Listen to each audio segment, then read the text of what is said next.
Yang hari ini kiai menipu saya juga udah banyak saya bilang gituin. Peternak bangkrut itu dibangkrutkan bukan sesama konsumen, tapi yang membangkrutkan adalah sesama peternak. Halo Mas Ali, selamat sore. Selamat sore Kang Agis, wah luar biasa nih. Udah lama ya, kita berapa lama udah nggak ketemu, Pak? Kurang lebih sekitar 2 tahun yang lalu. 2 tahun. Ya 2 tahunan lah gitu. Jadi luar biasa nih. Hari ini kaget juga nih datang tahu telepon. Oh Kang Agis, Kang Agis. Oh ngapain main gitu. Alhamdulillah. Ternyata punya usaha baru luar biasa. Jadi teman-teman semua, Kang Ali ini sebenarnya termasuk apa namanya ya, termasuk baru lah meluncurkan brand Rajan Akikah. Tapi ini penjualannya ini luar biasa, ini mengalahkan beberapa pemain-pemain yang sudah lama begitu teman-teman semua begitu, dan itu luar biasa. Dan hari ini saya baru berjumpa lagi setelah beberapa bulan tidak berjumpa secara fisik dengan beliau ya, karena beliau sangat sibuk sekali. Karena selain usaha ternak domba dan kambing, beliau banyak banget usaha-usahanya begitu. Nah, Kang Ali, gimana Rajan Akikah? Oke nih. Alhamdulillah Kang Agis nih lagi terus belajar lah. Terus belajar bagaimana Rajan Akikah bisa terus tumbuh. Rajan Akikah bisa menjadi market leader ya, terutama Cilegon dan Serang lah utama. Masih fokus di Akikah? Ya kalau secara fokus, kalau namanya usaha itu, kalau pesan orang-orang tua dulu namanya palu gada aja. Apa yang lo minta gue ada gitu ya. Kalau utamanya adalah karena hari ini sudah nggak bekerja, hari ini adalah fokus utamanya adalah jualan kambing Akikah dan membuka Rajan Farm. Itu fokus utamanya. Fokus kedua ya lagi belajar menekunin di dunia konstruksi, dunia pengadaan barang seperti itu. Tapi baru pelan-pelan dunia event untuk kegiatan-kegiatan ya pariwisata, liburan lah seperti itu. Ataupun training-training. Ini baru coba dikelutin.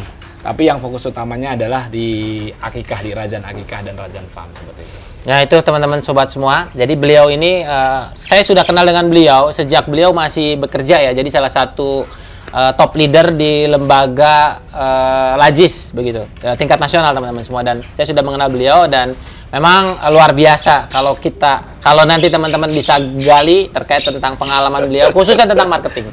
Nah, makanya tidak aneh Rajan Akikah ini dengan cepat bisa maju melesat begitu dari penjualannya teman-teman semua. Nah, Kang Ali, saya mau langsung tanya aja nih. Sebenarnya kalau bisnis domba dan kambing atau bisnis Akikah,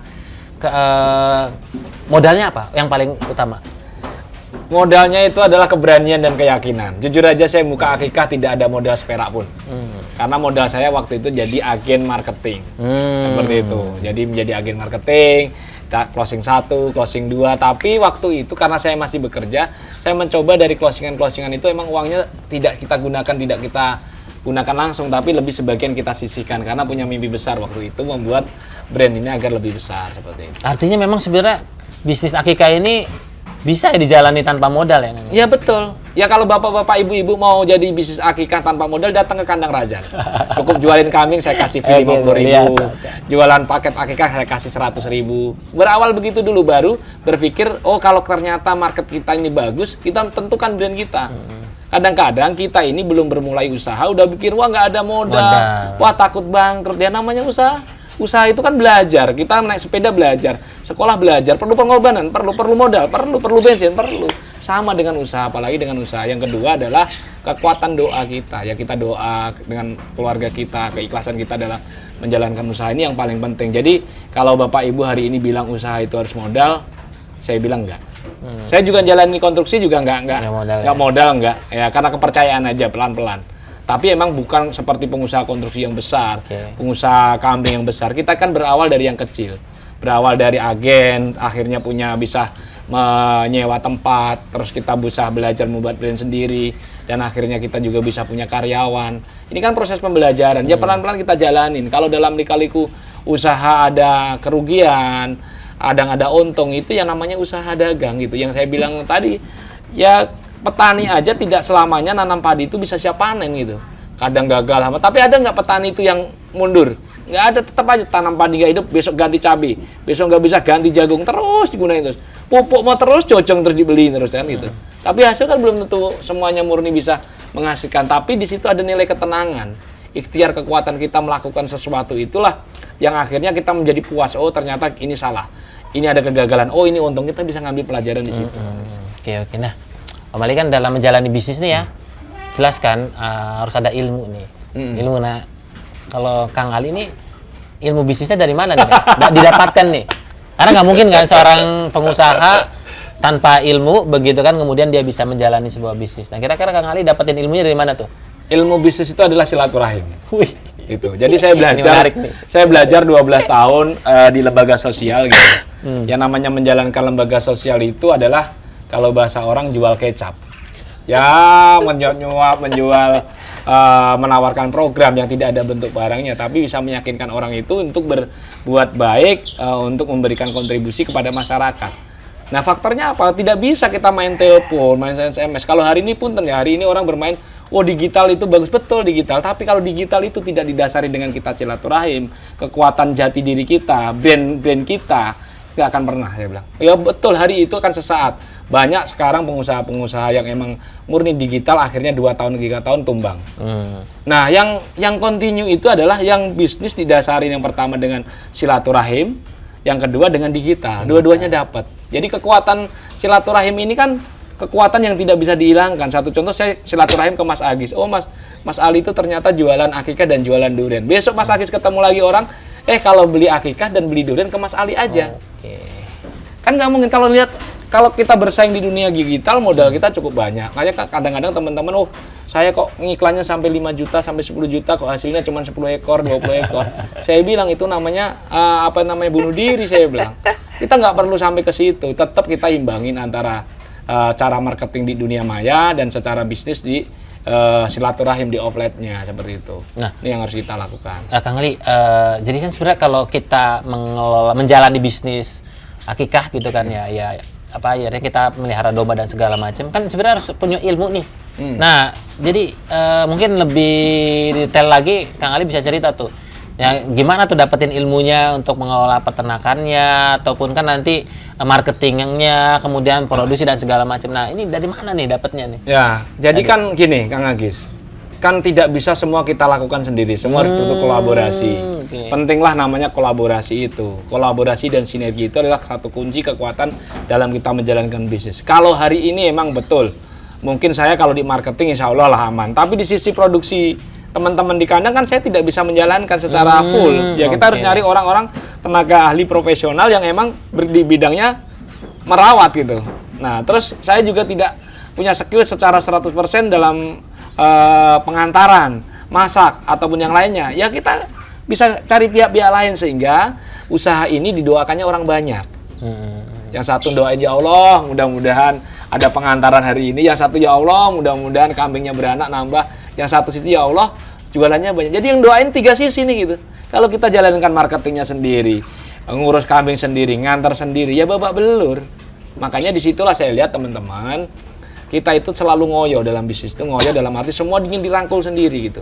Karena waktu saya diajarin itu, bagaimana berbisnis itu adalah berkolaborasi satu dengan yang lain. Jadi satu ini melibatkan orang, emang betul secara biaya akan semakin tinggi, tapi disitulah kekuatan yang tidak bisa ditandingi nantinya gitu. Nah, lingkaran-lingkaran bisnis ini yang harus kita bangun ke depan. Baik satu contoh, nanti ke depan harus membuat suplai bahan baku. Bahan bakunya apa? Satu contoh, pakan. Kalau dimasak apa, beras, minyak, kita harus tim suplai. Kalau bisa itu satu lingkaran tuh. Nah, ini yang paling penting sehingga putaran uang itu ada di sini. Kita belajar dari saudara-saudara kita di kota itu sampai membeli beras, membeli minyak, dia tidak ke yang lain, ke lingkaran itu. Kalau jaringan itu sudah terbentuk, sampai dengan sisi sosialnya juga sudah terbentuk, insya Allah aman. Ya, kalau kita ngomongin tantangan bisnis ya, pernah ketipu? Pernah ketipu ya? Ya alhamdulillah, ini emang tantangan luar biasa. Gimana? Jadi kalau bicara, ya saya selalu ingatkan, bisnis peternakan ini bangkrut bukan sama pembeli, tapi bangkrut sama peternak. Ini teman-teman semua ya. Ini saya bilangin ya, peternak bangkrut itu dibangkrutkan bukan sesama konsumen, tapi yang membangkrutkan adalah sesama peternak. Kenapa? Salah satunya adalah peternak itu begini.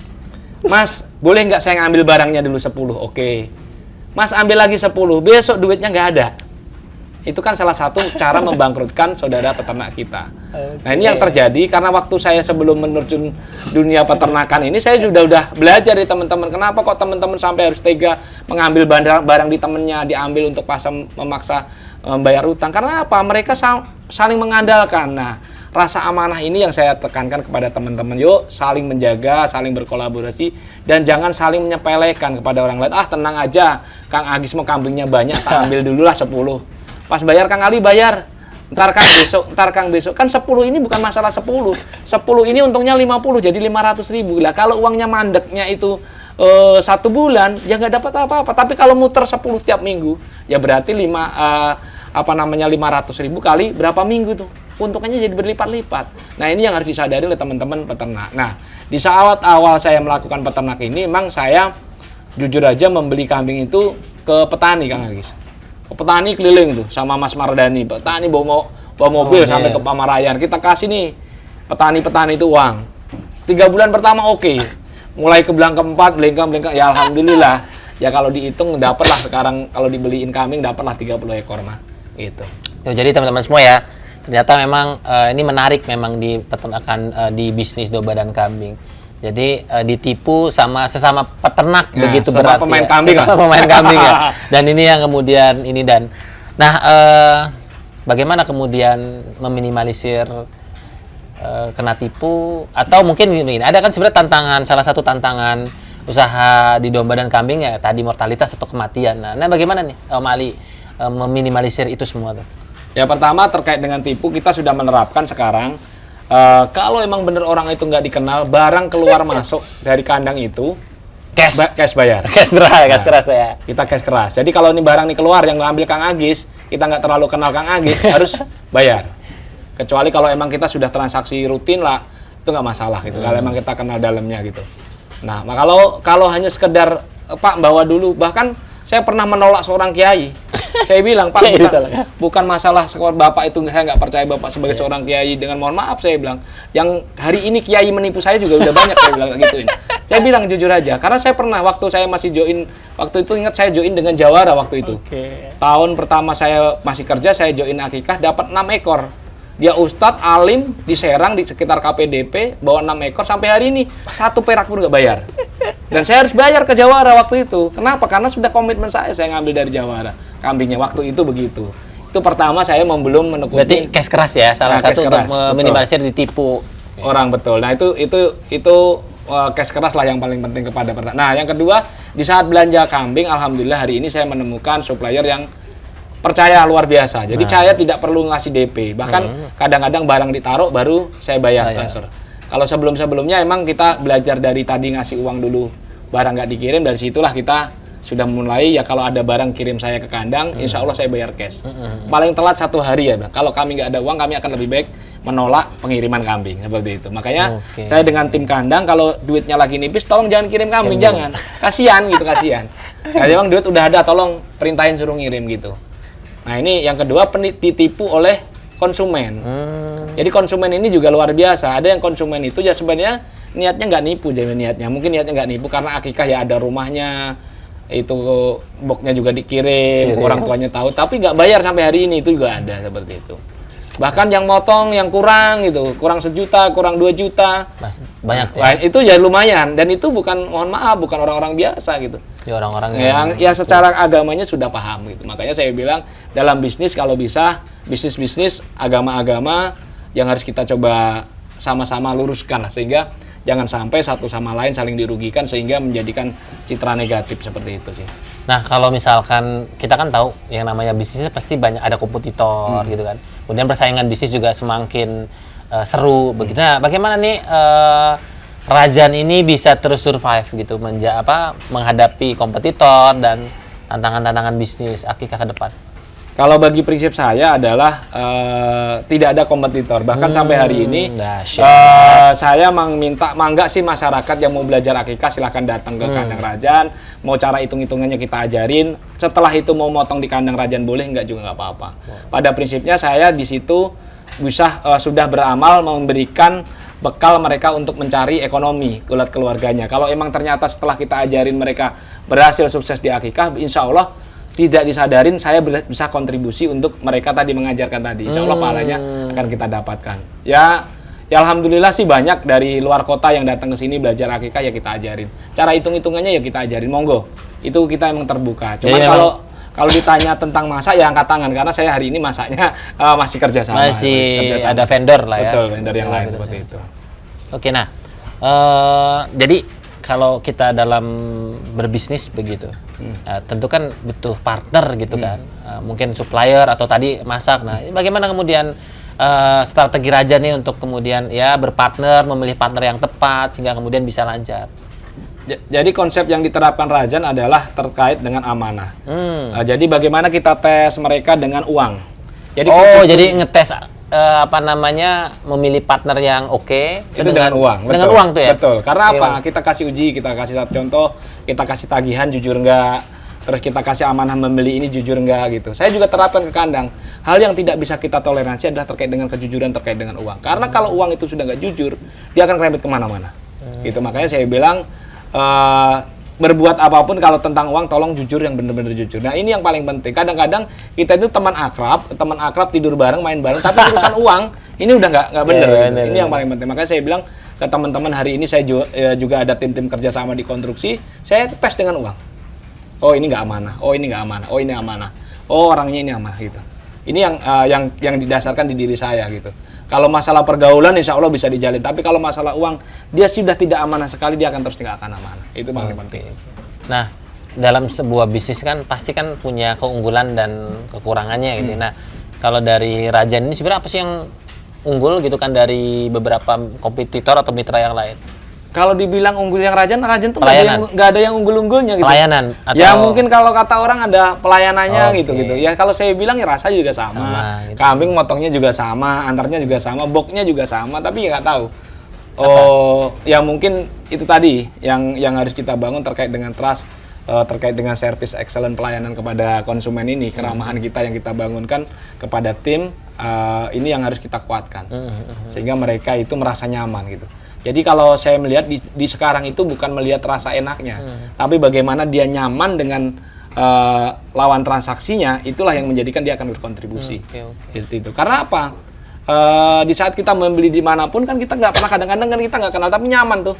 Nyaman akhirnya kita tertarik membeli. Kenapa? Seorang sales di mall itu ramah-ramah dan bisa menyamankan sehingga dia mau membeli, sehingga dia mau dipijet. Itu karena keramahan. Kan produk sama, handphone sama deret-deret, pijet sama-sama pijet, jual makanan sama-sama jual. Tapi ada sesuatu yang tidak bisa didapatkan di masing-masing counter itu, yaitu satu, masing-masing keramahannya. Betul, ya. Itu yang harus dibangun. Ya, emang itu salah satu keunggulan Rajan dalam hal bagaimana memaintenance konsumen ya. Betul. Jadi konsumennya betul-betul kita layani dengan ramah sehingga mereka terkesan. Akhirnya kemudian jadilah konsumen loyal dari Rajan. Nah, selanjutnya ini Kang Ali ya, kan dalam sebuah bisnis itu ya kita mau nggak mau juga kan SDM itu menjadi kunci. Betul. Artinya dalam pengelolaan bisnis begitu. Nah, kalau Rajan sendiri mulai dari rekrutmen, kemudian pengembangannya sampai mungkin di pemutusan kontrak atau resign-nya ataupun pensiunnya kayak gimana tuh terkait manajemen SDM? Kalau terkait manajemen SDM di Rajan memang saat ini masih manual. Saya bilang ke teman-teman yang gabung di Rajan adalah anggaplah ini adalah usaha kita gitu. Dalam arti saya menjamin mereka pertama tidak kelaparan di tempat ini. Yang saya menjamin ke mereka bahwa minimal dengan bergabung di Rajan teman-teman di rumah ini nyaman yang di rumah gitu. Makanya saya beberapa karyawan yang emang gajinya itu emang tidak saya berikan kepada karyawannya, tapi saya berikan ke istrinya. Saya yakinkan bahwa kamu di sini itu akan kecukupan gitu, dalam arti segi makan, ketenangan dan lain-lain, insya Allah nggak akan kelaparan. Jadi memang SDM ini diberikan pemahaman bahwa ini bagian dari usaha teman-teman gitu kan, dan Rajan memastikan tidak akan kelaparan atau kekurangan lah, ataupun tidak tempat tinggal gitu, karena disiapkan tempat tinggalnya. Oke. Nah, bagaimana untuk pengembangan kapasitas SDM itu? Nah, memang saat ini emang kita baru pelan-pelan ya, kita juga rekrut admin juga baru pelan-pelan karena kita istilahnya ini baru ya, belum begitu lama, jadi makanya kita mencoba tahapan-tahapan. Kita juga rekrut admin juga baru berapa bulan ini gitu, seperti itu sih. Siap, Ali. Nah, ketika kita berbisnis begitu ya pasti kan ada naik turunnya begitu. Nah, ya kalau misalkan lagi turun biasanya apa nih yang dilakukan sama Kang Ali? Jadi saya mencoba dengan istri itu gini, hukum magnet rezeki, belajar magnet rezeki. Jadi waktu saya masih di Ini Ustaz Nasrullah nih ya? Ya betul. Jadi waktu saya masih di lembaga sosial itu saya sampai datang ke Pekanbaru nemuin pengusaha yang emang zakatnya itu hampir 250 juta. Terus saya temu lagi usaha yang emang secara nilai langitannya lebih tinggi. Ada satu usaha di Cilegon yang emang dia menargetkan berbaginya sebulan tuh 50 juta. Nilai berbaginya sebulan itu ditargetkan sama dia 50 juta. Mbak, kenapa? Saya nggak nanya untung Mas Ali. Saya ingin berbagi sebulan 50 juta. Nah berarti kan di situ kan udah gak usah tanya berapa untungnya kan gitu ya. Anggaplah dia mau 5%, mau 10% kan gitu. Nah jadi waktu pertama itu saya membuatkan program persentasenya kecil. Setelah pulang ke Pekanbaru, dari Pekanbaru saya buat setengah dari yang dia jalankan. Itu yang dia jalankan ini luar biasa nih. Sudah ya lumayan lah itu. Udah melebihi dari kewajaran lah menurut saya gitu. Nah itu saya terapkan dan alhamdulillah naik. Nah di saat lesu ini saya memang kadang-kadang sama Gusti Allah itu begini, ya Allah ini kok sepi amat kan gitu. Nah saya dengan istri, karena saya konsep berbaginya itu kan uang itu saya masukkan di sebuah tabungan khusus gitu. Ambil mah, yuk ambil beli apa ke yatim. Baru langsung kita dibagiin tuh ya? Iya, baru kita mau beli, baru pernah satu ketika itu pernah saya mau keluar ke toko beras di Jalan Muncul itu baru mau beli itu udah ada WA masuk. Telepon Pak mau Karena pesen. niatnya udah ini ya. Betul. Jadi niat kemudian pas mau beli itu karena udah tercatat gitu kan, frekuensinya itu bergetar makanya langsung ada WA. Betul, makanya saya bilang kata ini kok magnet rezeki ini luar biasa saya bilang. Jadi kekuatan itu yang kita mencoba bahwa salah satu kunci usaha itu adalah bagaimana ke magnet rezekinya itu. Itu memang iya sih, memang hampir semua pengusaha tuh rata-rata salah satu kunci suksesnya berbagi begitu ya. Terus yang kedua, perbanyak istighfar, sholawat, terus sedekah sebelum sholat subuh. Yang kita Sedekah sebelum sholat subuh, ya? Bukan setelah sholat subuh. Biasanya kan setelah sholat subuh gitu. sebelum sholat subuh. Ya kalau kita sholat subuhnya di masjid. Kadang-kadang kita Kalau di rumah kan bisa pakai celeng. Betul. Celeng. Itu sama itu, saya juga nyiapin tuh, khawatir gitu kan nggak nemu kotak amal ya di ini. Kalau sekarang ada kan? Nanti kasih link ke Pak Dermawan, tenang. Oh ada, khusus ya. Oh jadi itu ya, jadi salah satu yang dilakukan oleh Rajan ketika sedang lesu ataupun sedang turun adalah dengan sedekah, ketika berbagi begitu. Yang kedua kita juga sampaikan ke konsumen bahwa saya belajar ini dari kalau ke Bandung cari makanan namanya Iga Bakar Mekah. Terus kita jualan. Kita sampaikan ke konsumen itu bahwa setiap transaksi di Rajan dari keuntungan itu ada nilai sedekah, yaitu 10%. Makanya di blog itu juga kita tuliskan supaya minimal di saat Bapak Ibu bertransaksi di Rajan itu ada nilai value tersendiri selain Bapak Ibu berbagi di lingkungan, Bapak Ibu juga berbagi melalui Rajan. Dahsyat. Nah itu ya ketika lesu nih ya. Nah apa sih yang menyenangkan dalam menjalani bisnis? Wah, kalau menjalankan bisnis menyenangkan ya untungnya akeh. Untungnya banyak uangnya begitu ya. Enggak juga. Ya, banyak uang itu enggak murni untuk kita jadi senang enggak. Jadi bagaimana? Jadi apa yang menyenangkan di dalam bisnis? Menyenangkan itu di saat kita menemukan konsumen puas dan dia mengajak rekannya menceritakan, merekomendasikan itu kadang-kadang kita ketemu, Mas Rajan mantap masakannya, Mas Rajan kemarin saudara saya kesini. Nah itu satu kebanggaan bagi saya. Alhamdulillah berarti mereka percaya dengan kita, bukan karena untungnya ini bukan.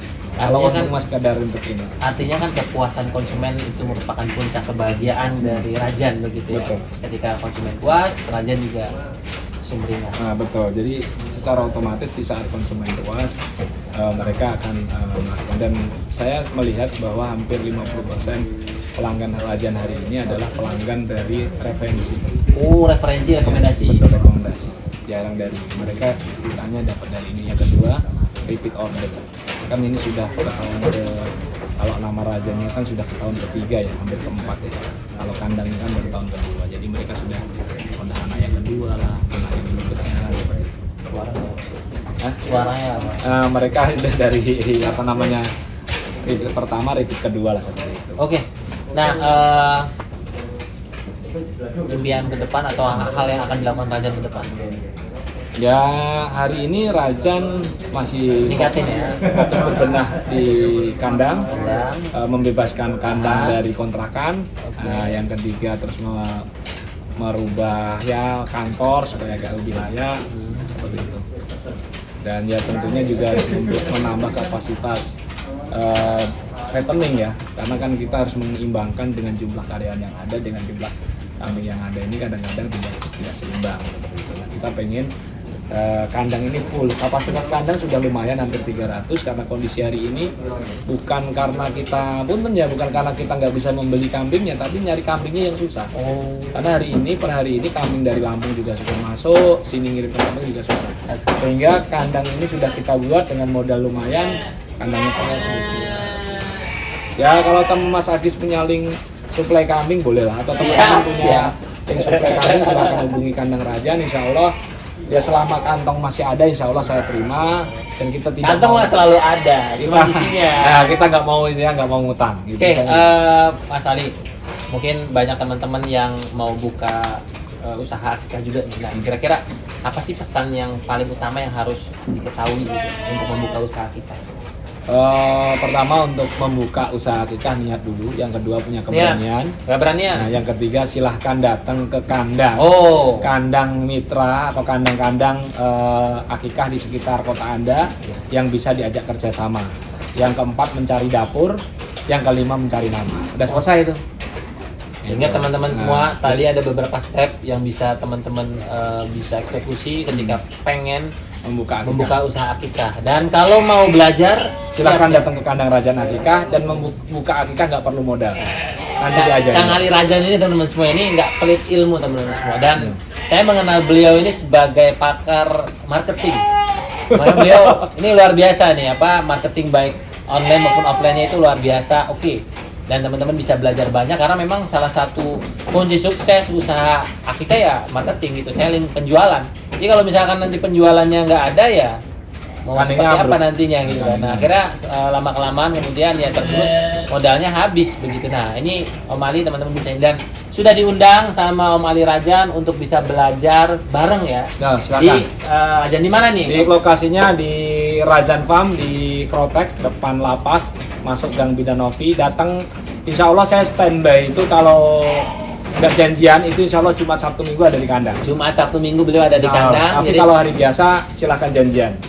Oke teman-teman semua, Sobat Nur Agis Aulia, demikianlah podcast belajar bareng bersama Kang Ali Rajan ya, owner dari Rajan Akikah teman-teman semua ya, dan beliau membuka kesempatan yang ingin diskusi, yang ingin magang dan belajar tentang usaha bisnis akikah, mangga tuh ada di Cilegon ya. Nanti teman-teman bisa mengunjungi ataupun ngontak gitu kan, janjian terlebih dahulu atau mau langsung datang, nanti insya Allah ada. Nah itu saja teman-teman semua, semoga podcast belajar bareng ini bermanfaat.